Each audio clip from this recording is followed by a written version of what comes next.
This video we're going to dive back into the trunk, and I have decided to go ahead and bite the bullet and add some speakers to the back. I've already upgraded the front ones, which sound nice, but I've been putting it off because I'm not sure what I wanted to do. I went with the engineered adapters because I couldn't find the original Kawasaki ones, which were upholstered and all that, which looked really nice, and I would have been happy with that with the little 5 1/4 inch speakers, but engineered adapters, I end up going with those. However, I decided to go ahead and use this paint here, the Rust-Oleum acrylic enamel, the 2x coverage. And I went ahead and painted these things because they're ABS plastic and they're paintable. Made sure that they were cleaned off really well. I taped off the area where the rubber is that meets up against the actual trunk. And I just didn't like the finish that was on there. Some people do, they just throw it on and they're happy with it. But I wanted something that looked a bit better, so I went with a high quality gloss black. And the color matches the trunk stripe pretty well. However, of course it's a textured finish, but at least it'll look nice against this instead of just the plastic. Again, some people do that, which is fine. I thought, well, I could do that and just keep hitting it with, you know, some Almirall or something like that. But by putting the painted ones on, it's going to really look finished. And I know they're huge and all that stuff, and just getting into where the handle is going to be a little bit different, but I've already played with it, and I think it's going to be okay. Of course, I got lots of stuff in here, but most of it is inside this little, I see it's kind of a organizer and stuff that actually says Kawasaki and stuff on it. And I use every bit of it. Of course, this area here is where the brackets are going to go. So let me go ahead and empty this out. Again, all we do is we push these 4 pins in and then pull these out. And of course, I did have something different, a USB-C and USB there, so I do have a plug behind here. And recently I went ahead and wired in a module that makes this bar flash. So if you see something you don't recognize, that's why. So there again, back here is going to look a little bit different than what you guys have, since I've added things. Back here, the little white thing's the module. A little clamp and stuff there. Plastic, of course, so it doesn't cut into the wire. So let's go ahead and press on with the rest of this. So you can download the full instructions, which is kind of nice. Kind of brings you through the whole thing. And this is what we'll kind of follow. The biggest thing is drilling to make sure everything's in the right place. And then I printed this up twice. So I printed 2 of these, cut one of them up, and this is basically what they end up looking like. There's kind of a foldy area here on the top and bottom. Starting with the right side, let's go ahead and put this on there and see how it looks. And then of course I'll probably end up taping it into place. I like the blue tape because when you pull it off, the adhesive doesn't stick to what you're working on. So again, if you cut it really meticulously, it looks like that fits right in there. Then it gets taped into place, and this tells you exactly where to drill. I'm going to put some tape on the other side to prevent any type of blowouts when I drill through with like a 1/16 of an inch bit. And then we'll drill from the other side inward, the main holes. So the instructions even say down here the corner radius. This is the most important one to get lined up and then taped into place. So let me go ahead and add some blue tape on this side, the right side, and the left side. Okay, when you're about to drill, it should end up looking like this. Again, this one here is right in the corner, taped into place. I used an awl to go ahead and sort of mark the center of these so the drill doesn't try to move. You don't want to use a loaded center punch, guys, because this plastic could fracture and then you have to buy a whole new trunk. This side here, same thing. Bottom is lined up where it should be. Did the same thing with the awl. Now I have to do the hardest part, which is drilling the first holes. So let's get the little holes filled first. Again, guys, remember, you can actually pull up engineered adapters, and there's actually a YouTube on this, but I just wanted to point out, very important, make sure you get tape on the outside of this before you drill. That'll protect that nice finish that's on your trunk. Okay, before you take these templates off, you don't have to, but I would highly suggest putting your awl through the center of the hole to make sure that nothing crawled or moved, because this is the time you could actually make a small correction if you had to. So I've checked all 6 of these, so I'm going to go ahead and pull these templates off. shine the light through, but you can see the 3 holes through the tape, and of course this is the side we're going to drill from. They said to use a 5/16. I actually went 1/32 smaller, and I guess that's to allow you to move it around so it's dead center of where you want it. Go ahead and pull this seat off real quick. I need to check something before I'm ready to put the pods on. The only problem is these pods, I'm not sure the way I want to tackle this yet. I'll put them in place. I'll actually leave the wire out, and it shows the wire coming over this chrome bit here, which I know the seat will hide most of, but if it looks too wonky, I may try to do something from the inside and go in from the back of the bracket. I'm not sure, so right now I have the wire pushed all the way in the pods. It just makes it easy to maneuver without a big wire flipping around. And these are pretty cool because they come with captive nuts that are actually inside the plastic, and they even give you some Loctite you go ahead and use. Just a little one, but it's just enough to get the job done. Yeah, I wasn't too happy with putting that just slightly smaller than 5/16 in the little 16-inch hole. So I re-drilled the pilot holes from this side with 1/4 inch, and then I went ahead and used the proper size. So let's pull the tape off and see what it looks like on this side. The same on this side as advertised. Right now, if I chicken out, I do have those automotive plugs that I could push in there. They'd be black, but I could cheat and just say the heck with it.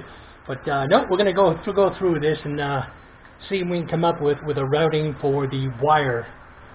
So let's go ahead and grab the right pod. Actually, I'll get the proper brackets laid out first that go in here along with the screws, or bolts I should say, and a nut driver for them. They tell you to put them on loose. I guess that's so you can line everything up perfectly, and then you snug it, but you don't tighten it down hard. Once you have it where you want it and it's snug, you can take them out one at a time, put the Loctite on, then go ahead and snug them up so they don't move. And it was kind of a pain, but I ended up using the full 5/16 drill. That gave me enough room to play with. And there's the pods in there right now. I'm going to say for now, this is how it looks from the back. I'll show you an update here real quick on those bolts. And you can see the high gloss finish looks a lot better than that matte plastic the way they come. So now I just need to go ahead and route some wires. I think I will route them outside, but I'm going to do my best to go ahead and tuck those way up in the seam if I can. First I'm going to go ahead and just lay the passenger seat on there to see what I'm playing with here as far as how much you can see of this chrome bit here and that chrome bit there, and that'll give me an idea of where to route this stuff. Yeah, just change the look of the bike a little bit, but again, if you paint it black or whatever color you want to paint it, it actually makes it look a little bit better. Okay, so I have these little black plastic caps I always order, and I keep a big ton of. I put those on there to dress that up. No big ugly silver bolts sticking out. Before you guys ask, I have a video called Dressing Up the Hardware on Your Motorcycle. If you want to take a look at that, or just look in the description, I put all the links where you can buy all kinds of this stuff. Silver, black, all kinds of neat stuff. I get it from AliExpress. Okay, this is the passenger seat on. Okay, no matter what I do, the wire that goes across that chrome, you're going to be able to see it. I can't even tell you how much that really bothers me. But not sure if I want to drill through the back of the speaker or bring that out there. I guess I could, and I could hide all this. Same with on this side. I could bring it down and then try to snake it along the bottom of this tray and out into the hole there. Just not sure if I want to go ahead and drill into the back of the actual pod. Maybe if I run the wire along that seam and make sure it's tight inside when I tie wrap it, then I can hide everything else underneath. So let me go ahead and have a look at that. I don't know how you guys feel about it. I cannot stand to see wires or something that looks aftermarket. Alright, so that's the way I chose to go ahead and route the left side. Plug that in, left some slack, tied it along this, brought it up here towards the seam as close as I could, and that won't look too bad. I hate saying that, it won't look too bad. I like things to look perfect, but when you're putting stuff that's not really made to come with the bike on, it's about the best you can do. So what I did with the excess, I just rolled it up inside the housing, and it can go ahead and sit in there. So I'll go ahead and snip these up, clean up the tie wraps, and I like to use tie wrap gun. Just look at it right here. It cuts it. You can adjust the tension, so it pulls it and cuts it at the same time, and it's pretty nice. So let me go ahead and get that cleaned up. Inside the female part of these connectors is dielectric grease. If you guys know me by now, I always use that. I routed this wire up through here, up there. That's the only place you can see it, nothing I can do about it. And the rest of it's inside the box. Coming down here to this side, I went along here, up through here, with a tie wrap there, up through the frame, and up through here. So overall, it doesn't look too bad. You can definitely tell I put them in because of the wires going over the chrome, but it doesn't look that bad. I can live with it. I went with the coaxial Polk MM1s since everybody said that these fit. They go up to 300 watts, and I like the fact that you only can see part of the speaker, and I'll have this opening going towards the seat. That's the way I'll put these on. So let's open this up. The neat thing is down here, it's actually labeled. There's a negative and there's a positive. So they finally made a child-proof speaker as far as hooking it up. And engineered adapters used red and black. Black, needless to say, is the negative on a 12-volt system. And then they give you these, which I need to separate. And you just find out what holes you want to use, push them on there, and now you actually have a captive nut. Go ahead and get the other side. I'm going to put some dielectric grease on the female ends inside of the speakers. That way, in case these get wet, these are triple marine rated, so I shouldn't have a problem with any water, but just in case moisture gets in there, I don't want to go ahead and deal with corrosion.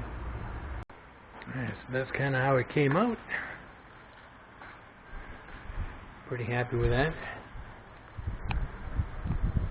Definitely like the gloss black. It dresses it up a bit more. Again, it's not perfect because it's aftermarket, but it's actually pretty good.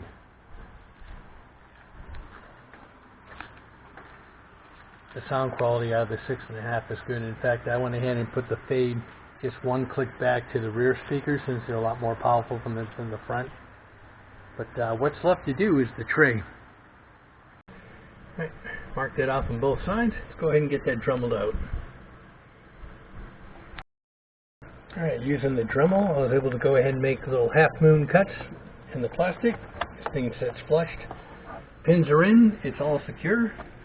Just need to wipe it down from any fingerprints and put the stuff back in the trunk. And that'll do it for the back area here. And again, you can see that those plastic caps that I put on the bolts really helps to dress that up. Tree's all done. Wiring is to the best that I could. So you know what to do. Leave a comment, hit that bell notification, hit the like button, and I'll go ahead and get this on YouTube just as quickly as I can. Thanks for watching. Have a great day.